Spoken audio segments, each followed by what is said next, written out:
இருக்கும். என்னன்னா நம்ம உடம்பு இருக்கக்கூடிய விஷயங்கள் என்ன அப்படின்னு பாத்தீங்கன்னா, ஃபர்ஸ்ட் நரம்புகள், எலும்புகள், தசைகள், ரத்த குழாய்கள் சொல்லுவாங்க. என்ன அப்படின்னு பாத்தீங்கன்னா, நரம்புகள் அப்படின்னு சொல்றது மூளையோட தொடர்புல இருக்கக்கூடிய தண்டுவடம் அப்படின்னு சொல்லுவாங்க. ஸ்பைனல் கார்டு அப்படின்னு சொல்லிட்டு சொல்லலாம்.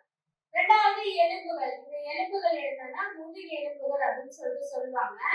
இப்ப மூளை இருக்கு இல்லையா, இந்த மூளையோட தொடர்புல என்ன இருக்குன்னா உள்ள ஸ்பைனல் கார்டு அப்படிங்கிற ஒரு நரம்பு இருக்கும். அதை சுத்தி முதுகெலும்பு வரிசை இருக்கும். ஏன்னா அந்த ஸ்பைனல் கார்டு ரொம்ப மென்மையான பகுதி. நம்ம முடிப்பட்டா கூட டேமேஜ் ஆகக்கூடிய ஒரு விஷயத்த அது செய்வான். அப்ப பாருங்க, அதுக்கு ஒரு சேஃப்டியா தான் என்ன பண்ணிருக்காரு அப்படின்னா அந்த முதுகெலும்பு வரிசை உருவாயிருக்கு. நடுவுல ஒரு ஜெல் போன்ற திரவம் அப்படிங்கிறது இருக்கும். எப்படி அப்படின்னா எக்ஸாம்பிளுக்கு எப்படி சொன்னாங்கன்னா, வயிற்றுல ஒரு குழந்தை இருக்குன்னா அதுக்கு சேஃப்டி அந்த பனிக்குட நீர்னு சொல்லுவாங்க.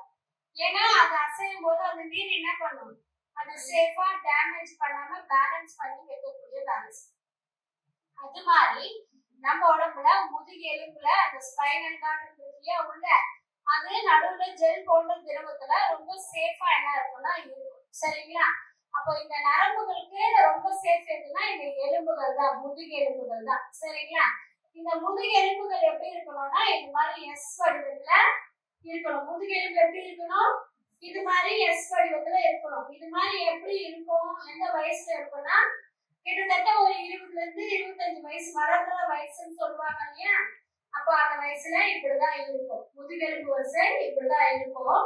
அப்போ இந்த வரிசை மாறாம இருக்கணும்னா அதுக்கு ஒரு பிடிமானம் அப்படின்றது இருக்கணும். அந்த பிடிமானம் எதுனாதான் முதுகு தசைகள் அப்படின்னு சொல்லிட்டு சொல்லுவாங்க. வீடு கட்டுறோம், செங்கல்லாம் வச்சு வீடெல்லாம் கட்டி முடிச்சிட்டோம். பினிஷிங் டச் என்ன பண்ணுவாங்கன்னா ஒரு பூச்சி சிமெண்ட்ல பூசுவாங்க. பூசும்போது என்ன ஆகும், அந்த செங்கல் டேமேஜ் ஆக பாதுகாக்கக்கூடிய ஒரு வேலை நடக்கும் இல்லையா. அது மாதிரி நம்ம உடம்புல இந்த முதுகெலும்பு வரிசை எஸ் வடிவத்துல மாறாம இருக்கிறதுக்கு இந்த தசைகள் என்ன பண்ணுதுன்னா சப்போர்ட் பண்ணுது. எப்படின்னா எலும்பை இருங்க பிடிச்சிருக்கு. இப்போ மட்டன் ஸ்டால் எல்லாம் மட்டன் எல்லாம் வாங்கி சாப்பிடுங்க, சாப்ஸ் எல்லாம் வாங்கி சாப்பிட்டீங்கன்னா தெரியும். அப்போ அந்த எலும்பை எப்படி தசைகள் பிடிச்சிருக்குன்னு பாப்பீங்க. வாங்கி அந்த மட்டன் ஸ்டால்ல பாத்தீங்கன்னா எலும்போட தசைகள் என்ன இருக்கும், நல்லா இருங்க பிடிச்சிருக்கும். அது மாதிரி நம்ம முதுகெலும்புல தசைகள் இருங்க பிடிச்சிருந்ததுன்னா முதுகெலும்பு வரிசை என்ன ஆகாதுன்னா மாறுபடாம இருக்கும். சரிங்களா? சரி, தசைகள் எழுந்தா இருக்கணும், ஆரோக்கியமா இருக்கணும் அப்படின்னா அதுக்கு ஒரு எனர்ஜி எதுனா ரத்தம். அந்த ரத்தம் எதுனா இந்த ரத்த குழாய்கள் வழியா தான் ரத்தம் என்ன ஆகும், எல்லா இடத்துக்கும் போகும். இப்ப மோட்டர் போறோம்னா அந்த தண்ணி எதுக்கு வழியா வரணும், பைப் லைன் வழியா வரும். அது மாதிரி நம்ம உடல்ல இந்த ரத்த குழாய்கள் என்ன பண்ணுதுன்னா ரத்தத்தை கொண்டு போய் எல்லா இடத்துக்குமே எனர்ஜிய கொண்டு போய் கூடிய வேலையை செய்யுது இல்லையா. அப்போ என்ன ஆகும்னா ரத்த குழாய் அப்படின்றது கழிவுகள் சேராம இருக்கணும். குழாயில ஏதாவது அடைப்பு இருந்ததுன்னா தண்ணி போகுமா, போகாது இல்லையா. அது மாதிரி நம்ம உடம்புல வயசு ஆக ஆக கெட்ட கழிவுகள் சேரக்கூடிய இடம் ஃபர்ஸ்ட் ரத்தத்துல. அந்த ரத்தம் போகக்கூடிய வழி எதுனா இந்த ரத்த குழாய் தான். சரிங்களா? அப்ப இந்த ரத்த குழாயில என்ன ஆகுதுன்னா கழிவுகள் சேராம இருக்கணும். வயசு ஆக ஆக ரத்த குழாயில என்ன ஆயிடுச்சு, கழிவுகள் சேர ஆரம்பிச்சிச்சு. சரிங்களா? அதுக்கப்புறமா என்ன விஷயம் அப்படின்னா ரத்த குழாயில கழிவுகள் சேர்ந்ததுனால ரத்த ஓட்டம் சீரா போகல. அப்போ தசைகளுக்கு எனர்ஜி அப்படின்றது கிடைக்கல. எனர்ஜி இல்லாம என்ன ஆகுதுன்னா தளர்ச்சி அப்படின்றது ஆகுது இல்லையா. தசைகள் என்ன ஆகுதுன்னா எலும்பை விட்டு கொஞ்சம் கொஞ்சமா பிரிய ஆரம்பிக்கக்கூடிய ஒரு வேலை நடக்குது. அப்போ எலும்புகள்லாம் வரிசை மாறாம இருக்கணும். அப்போ தசைகள் எலும்பை விட்டு விலகிறதுனால எலும்புகள் வரிசை மாறுபடும். அதுதான் 25 வயசுல நேரம் நிமிர்ந்து நிற்கக்கூடிய மனுஷன் 30-35 வயசுல ஷோல்டரே தளர்ச்சி அடையும். அதுக்கப்புறம் ஒரு 40-45 வயசுக்கு கழுத்து முன்னாடி வரும். அதுக்கப்புறம் ஒரு 50 வயசுக்கு மேலேயே என்ன பண்ணுவாங்க, முதுகெலும்பு வளைஞ்சு காணப்படுவாங்க. அப்ப என்ன காரணம்னா இந்த தசைகள் எலும்பை இருந்து பிடிச்சிருக்குதுலயே அது கொஞ்சம் கொஞ்சமா விலகிறதுனாலையும் தலையோட அழுத்தம் எல்லாருக்குமே 5 to 8 கிலோ இருக்கக்கூடிய தலை என்ன ஆயிடுச்சுன்னா அழுத்தம் கொடுத்ததுனாலே இந்த எலும்பு வரிசை என்ன ஆயிடுச்சுன்னா மாறி அழுத்தம் அடைஞ்சிருச்சு. அப்போ நரம்புகள்லாம் தடை ஏற்பட்டுச்சு. தலையோட அழுத்தம் கொடுக்குது, எலும்பு விலகுது. அப்போ வரிசை மாறும்போது என்ன ஆகுது, அங்கங்க நரம்புகள் ரத்த குழாய்கள்லாம் அதாவது என்ன சொல்லுவாங்க, கம்ப்ரெஷன் ஆயிடுது. கம்ப்ரெஷன் ஆயிட்டதுனால தலை அப்படின்றது ஏற்படுது. அப்ப பாருங்க, இது எல்லாமே கரெக்டா இருக்கணும். ரத்த குழாயில கழிவு சேராம இருக்கணும். கழிவு சேர்ந்துருச்சு, வயசாக கழிவு சேர்ந்துருச்சு, ரத்த ஓட்டம் சீரா கிடக்கல. அதனால தசைகள்லாம் என்ன ஆயிடுச்சு, தளர்ச்சி அடைஞ்சிருச்சு. அதுக்கப்புறமா எலும்புகள் வரிசை மாறி இருந்தது. அதனால நரம்புகள் என்ன ஆயிடுச்சு, கம்யூனிகேஷன் பண்ணல, தகவல் பரிமாற்றம் கொடுக்கல. அப்போ மூளை சொன்ன விஷயம் முதுகெலும்புலயே அழுத்தம் அடைஞ்சு நின்றுச்சு, உறுப்புக்கு போய் அந்த தகவல் சேரல. அதனால என்ன ஆச்சு, நம்ம உடம்புல 80% நோய் எப்படி வரும்னா, இந்த 4 விஷயம் உடல்ல இயங்கக்கூடிய இந்த 4 விஷயம் படிப்படியா பாதிப்படைஞ்சதுனாலதான் நம்ம உடம்புல 80% நோய் எப்படி வருதுன்னா இப்படிதான் வருது. தசைகள் தன்மை அப்படின்னு சொல்லிட்டு போட்டிருக்காங்க. என்ன விஷயம்னா, நம்ம உடம்புல மசில்ஸ் வந்து எப்படி இருக்குது, வயசு ஆக ஆக எப்படி மாறுது அப்படின்னு பாத்தீங்கன்னா, பிறந்ததுல இருந்து 25 வயசு வரைக்கும் வளர்ச்சி அடையக்கூடிய தசைகள், வளர்ற வயசுன்னு சொல்லுவாங்க. அப்போ வளருவாங்க இல்லையா, அப்ப தசைகளும் நல்ல வளர்ச்சி அப்படின்னு இருக்கும். 25 வயசுல இருந்து 35 வயசு வரைக்கும் ஸ்டேபிளா இருக்கும், ஸ்டாண்டர்ட்னு சொல்லுவாங்க. ஸ்டேபிள் அப்படியே நிலையா இருக்கும். அந்த தசைகள் வந்து வளர்ச்சி அடைஞ்சு நிறைய ஆரோக்கியமா இருக்கக்கூடிய வயசு கூட அது சொல்லலாம். 35 வயசுக்கு மேல இருந்து 50 வயசுக்கு போகும்போது தசைகள் என்ன ஆகுதுன்னா கொஞ்சம் கொஞ்சமா தளர்ச்சி அடைஞ்சிட்டே வருது. நம்மளுக்கு தெரியாது தசைகள் தளர்ச்சி அடையிறது, நம்மளுக்கு தெரியாது. கொஞ்சம் கொஞ்சமா என்ன ஆகும்னா தளர்ச்சி அடைஞ்சிட்டு போகும். 50 வயசுக்கு மேல போகும்போது வேகமாக தளர்ச்சி அடைகிறது. காரணம் என்னன்னா, ஒரு நோய் வருது, நோய் வந்துச்சுன்னா படிப்படியா நோய் உள்ள வரும். எந்த வயசுலன்னா வயசாகுது தான். வயசாக என்ன ஆயிடுச்சு, நோய் அதிகமாயிடுச்சு. ஒரு நோய் வந்தது, சுகர் வந்தது, மாத்திரை சாப்பிடுறோம். பிபி வந்தது, பிபிக்கு மாத்திரை எடுத்துக்கிறோம். அதுக்கப்புறம் என்னாச்சு, ஹார்ட் ப்ராப்ளம் வருது, ஹார்ட்டுக்கு மாத்திரை எடுக்கிறோம். அதுக்கப்புறம் என்ன ஆகும், கிட்னி ப்ராப்ளம் வரும். அதுக்கப்புறம் கிட்னிக்கு மாத்திரை எடுக்கிறோம். அதுக்கப்புறம் டயாலிசிஸ் பண்ணி சொல்லுவோம். இது மாதிரி வயசு ஆக ஆகதான் என்ன ஆகும், ஸ்டெப் பை ஸ்டெப்பா நோய் வரும். அப்போ தசைகள்ல தளர்ச்சி அடையும் போது எலும்பு வரிசையை விட்டு பிரியறதுனாலதான் நம்ம உடல்ல நரம்புகள்லாம் அழுத்தப்பட்டு முதுகெலும்பு வரிசை மாறுபட்டு நோய் அப்படின்றது வருது இல்லையா. சரி, எல்லாருமே இங்க வந்து ஏதோ ஒரு உடல் ரீதியான பாதிப்பு அடைஞ்சுதான் நம்ம உள்ள வந்திருக்கோம். அப்போ இங்க மிஷின்ல படுக்கிறோம் இல்லையா, அந்த மிஷின்ல படுக்கும் போது கிட்டத்தட்ட 36 நிமிஷம் என்ன ஆகுதுன்னா உங்களுக்கு முதுகெலும்ப பராமரிச்சு கொடுக்குது. அப்படி முதுகெலும்ப பராமரிச்சு கொடுக்குதுன்னா என்ன வேலை அந்த இடத்துல நடக்குதுன்னா, ஃபர்ஸ்ட் என்ன அப்படின்னா மசாஜ். ஃபர்ஸ்ட் என்ன, மசாஜ். மசாஜ் எதுக்கு கொடுக்குது, நம்ம எலும்புக்கு இல்ல, எலும்ப பிடிச்சிருக்கக்கூடிய தசைகளுக்கு, இந்த இடத்துக்கு தசைகள், அந்த எலும்பை பிடிச்சி இறுக்கமா இருக்கணும் தசைகள். அது வெளியே வந்துருச்சு, பிரிஞ்சு வந்துருச்சு. அப்ப திரும்பி போய் அந்த இடத்துல அது சேரக்கூடிய வேலை செய்யக்கூடியதுதான் இந்த மசாஜ் அப்படிங்கிற பிரின்சிபல்.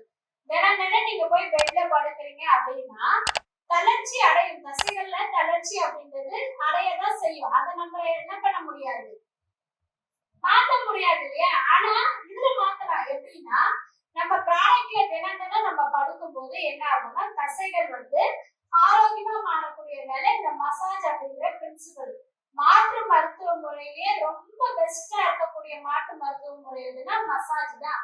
ஏன்னா வேர்ல்டுலயே ஃபேமஸான முறை. மசில்ஸுக்கு ஒரு மாற்று மருத்துவ முறை எதுன்னா எல்லாரும் மசாஜ் தான் என்ன பண்ணுவாங்க, ரெக்கமெண்ட் பண்ணுவாங்க. காரணம் என்னன்னா, மசில்ஸ அந்த அளவுக்கு என்ன பண்ணோம்னா மசாஜ் கொடுத்து ஆரோக்கியமா வைக்கும். அப்போ நீங்க படுக்கும் போது உங்க முதுகு தசைக்கு என்ன நடக்கும், தசைகளுக்கு நல்ல மசாஜ் கொடுக்கும். ஒரு 2 வாட்டி தலையில இருந்து கீழே இறங்கும், திருப்பியும் தலை கிட்ட வரும், திருப்பியும் கீழே இறங்கும், திருப்பியும் மேல வரும். அப்படிங்கும் போது ஃபர்ஸ்ட் நடக்கக்கூடிய விஷயம் நம்ம தசைகளுக்கு மசாஜ் அப்படின்றது நடக்குது. அப்புறமா வந்து பாத்தீங்கன்னா நல்லா நின்று போகுதுன்றீங்க இல்லையா. காரணம் என்னன்னா, அந்த இடத்துல மாற்று மருத்துவ முறை எல்லாமே நடக்குது. அக்கு பிரஷர் கொடுக்குது. ஒரு 88 செகண்ட் நிக்குதுன்னா 1.5 நிமிஷம் நிக்குதுன்னா என்ன நடக்குது, தசைகளுக்கு நல்ல பிரஷர் கொடுக்குதா, அது அக்கு பிரஷர்னு சொல்லுவாங்க. இந்த அக்கு பிரஷர் எதுக்காக கொடுக்குறாங்கன்னா, தசைகள்ல அக்கு பிரஷர் கொடுத்தா உடல்ல நல்ல ரத்த ஓட்டம் ஏற்படும். அதுவும் ஏன் இந்த முதுகு பிடிச்சிருக்கக்கூடிய தசைகளுக்கு அக்குப்ரெஷர் கொடுக்குறாங்கன்னா ஒரு வளர்ற வயசு, இந்த வயசை தாண்டிட்டோம் வச்சுக்கோங்களேன், வேற எந்த இடத்துல இருந்தும் ரத்த உற்பத்தி இருக்காது. நம்ம அதாவது முதுகெலும்புல இருக்கக்கூடிய எலும்பு மஜ்ஜை அப்படின்னு சொல்லுவாங்க, அந்த இடத்துல மட்டும்தான் ரத்த உற்பத்தி இருக்கும். அப்போ அந்த இடத்துல அக்குப்ரெஷர் கொடுக்குறாங்க. நல்லா அக்குப்ரெஷர் பாயிண்ட்னு சொல்றோம் இல்லையா, அப்படி பிரஷர் கொடுக்கும்போது உடல்ல சீரான ரத்த ஓட்டம் போகிறதோ புதுசா ரத்த உற்பத்தி அப்படிங்கிறதோ அந்த இடத்துல நடக்கும். இதுவும் ரொம்ப ஃபேமஸான மருத்துவ முறை வேர்ல்டுல. மூணாவது எஃப்ஐஆர் தெர்மல். சூரிய வெப்பத்துக்கு ஈடு வேறு எதுவுமே கிடையாது. உலகத்துல உள்ள உயிரினங்களுக்கு எல்லாத்துக்குமே சூரிய வெப்பம் அப்படின்னு ஒண்ணு தேவை. உடல்ல சூடுன்னு ஒண்ணு இருந்தாதான் என்ன ஆகும், சுரணை அப்படின்றது உருவாகும். ஒரு சூடு வச்சாதான் என்ன ஆகுது, அந்த இடத்துல டக்குன்னு கையை எடுக்கிறோம். காரணம் என்ன, இது சூடு. ஆனா இந்த வெப்பம் அந்த சூடு கிடையவே கிடையாது. இத தெர்மல் அப்படின்னு சொல்லுவாங்க. எப்படின்னா, ஒரு கோழி முட்டை போட்டுட்டு அது மேல அந்த கோழி உட்கார்ந்து அடை காக்கும்.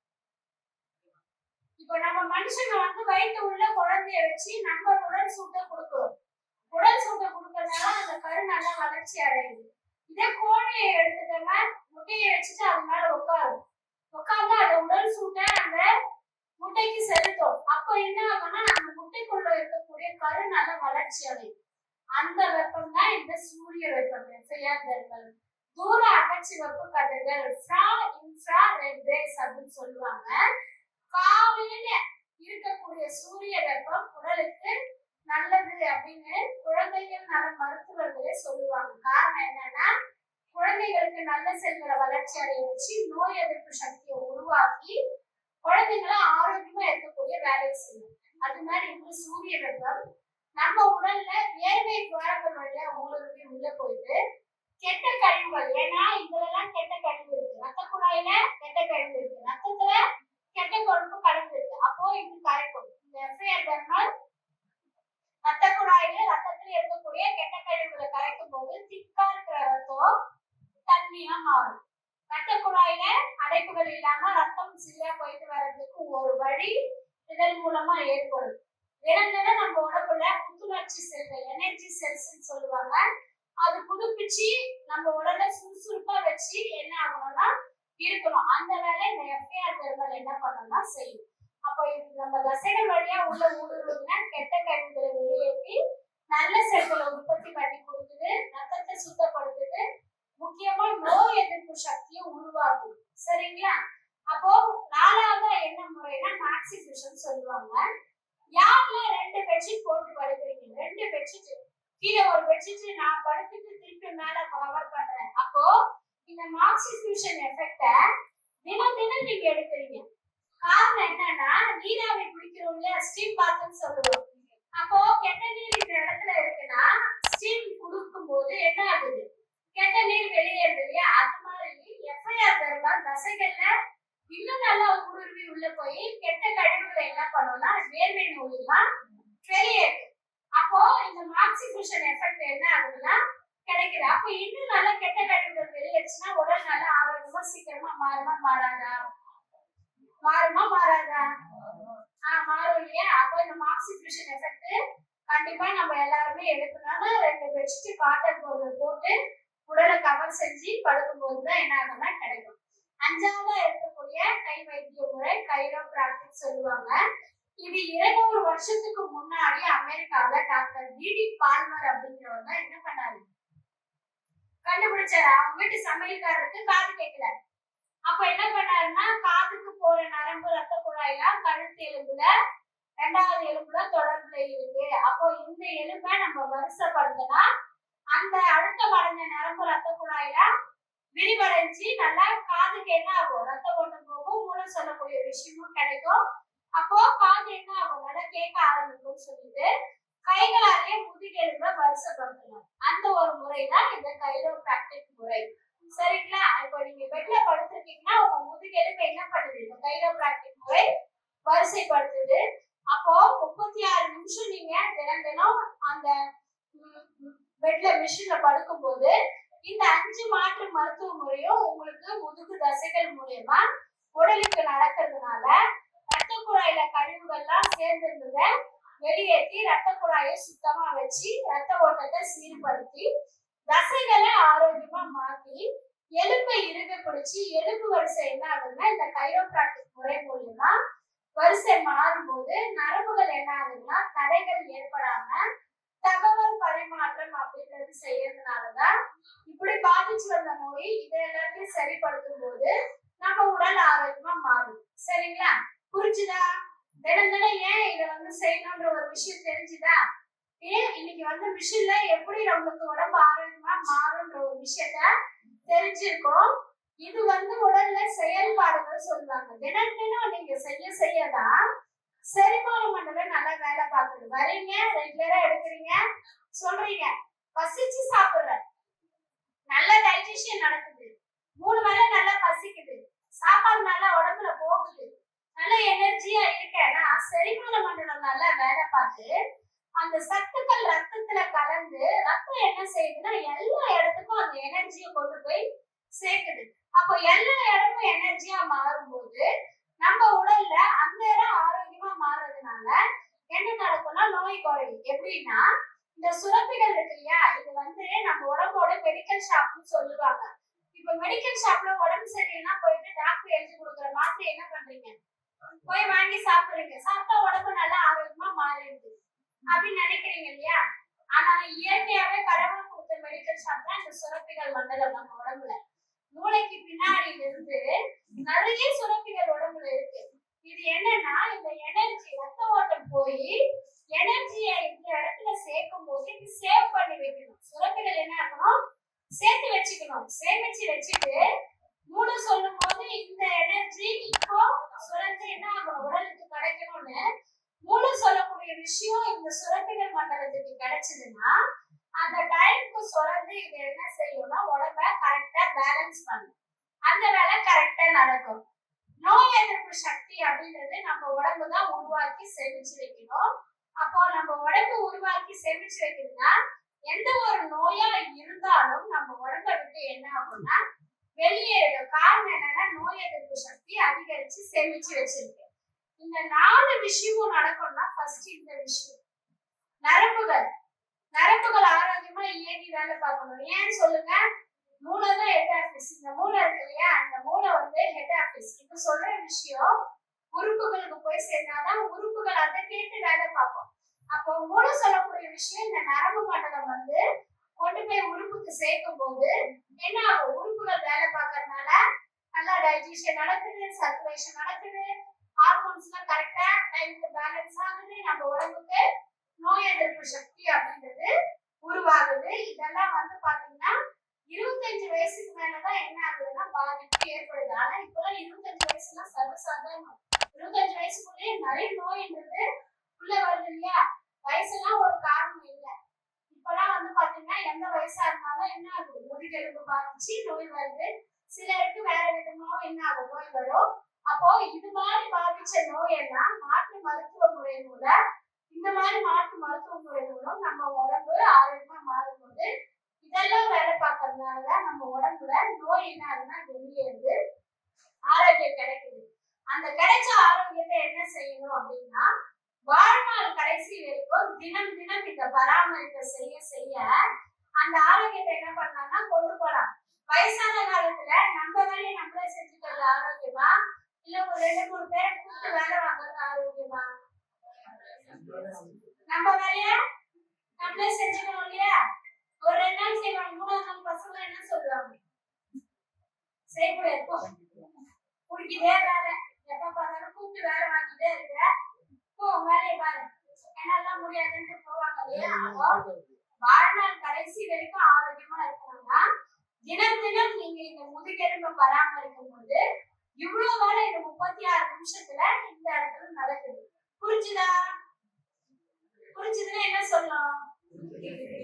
அப்போ நம்ம என்ன பண்ணணும், தினம் தினம் லீவ் போடாம ஃபர்ஸ்ட் இந்த இடத்துக்கு முதுகெலும்பா பராமரிச்சுக்கணும். சரிங்களா? இப்ப என்ன பண்ணலாம்னா ஸ்லோகம் சொல்லிட்டு உள்ள போலாம். உள்ள போயிட்டு தண்ணி குடிச்சிட்டு